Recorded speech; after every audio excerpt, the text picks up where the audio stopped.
தென்கட்சி கோ. சாமிநாதன் ஐயா அவர்களின் இன்று ஒரு தகவல். நகைச்சுவை கதைகள். திபேத் நாட்டுல புத மடாலயங்கள் நிறைய உண்டு. அதுக்கு ஒரு தலைமையகமும் உண்டு. அது இந்த திபேத் தலைநகரம் லாசாவில் இருக்குது. ரொம்ப காலத்துக்கு அப்பால அத பத்தி எல்லாம் நிறைய விவரங்கள் எழுதி வச்சிருக்கிறாங்க. அது இப்பவும் நமக்கு கிடைக்குது. அதாவது ரொம்ப தூரத்துக்கு அந்தாண்ட மலைகளுக்கு நடுவுல ஒரு கிளை மடாலயம். அந்த மடத்தின் தலைவருக்கு வயசாயிட்டு தான். அதனால தலைமை பொறுப்பை வேற ஒருத்தர்கிட்ட ஒப்படைக்கலாம் அப்படின்னு முடிவு பண்ணாராம். உடனே ஒரு லாமாவை கூப்பிட்டார். அவர் மூலமா தலைமை மடாலயத்துக்கு செய்தி அனுப்பினார். பொருத்தமான வாரிசு ஒருத்தரை அனுப்பி வைக்கும்படியாக. அந்த வாலிப லாமா புறப்பட்டார். காடு மேடெல்லாம் நடந்து போறார். ரொம்ப நாள் கழிச்சு தலைமை பீடத்தை அடைஞ்சார். தலைமை குரு கிட்ட விவரத்தை சொன்னார். தகுதியான ஒருத்தரை அனுப்பி வச்சா அழைச்சிட்டு போறேன் அப்படின்னார். சரி, நாளைக்கு காலையில நீங்க அவங்க எல்லாரையும் அழைச்சிட்டு போகலாம்னார் அவரு. அவங்க எல்லாரையுமா? அங்க தேவைப்படுறது ஒருத்தர் தானே அப்படின்னாரு இவர். ஆமான்னார். அப்புறம் ஏன் எல்லாரையும் அழைச்சிட்டு போக சொல்றீங்கன்னார். அது இப்போ உனக்கு புரியாது. நான் ஒரு 100 பிக்குகளை அனுப்புறேன், அதாவது பிட்சுகளை. அவ்வளவு பேரையும் அங்க வச்சு சமாளிக்க முடியாது அப்படின்னாரு இவரு.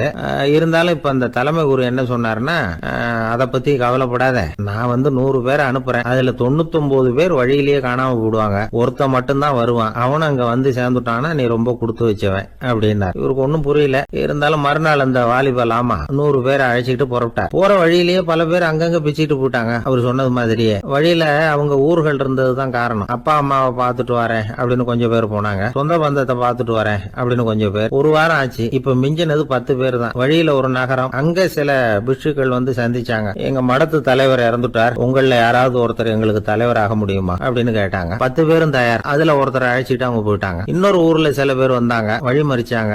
நில்லுங்க, எங்க மன்னர் மகளுக்கு திருமணம், அதை நடத்தி வைக்க 3 லாமாக்கள் தேவை அப்படின்னாங்க.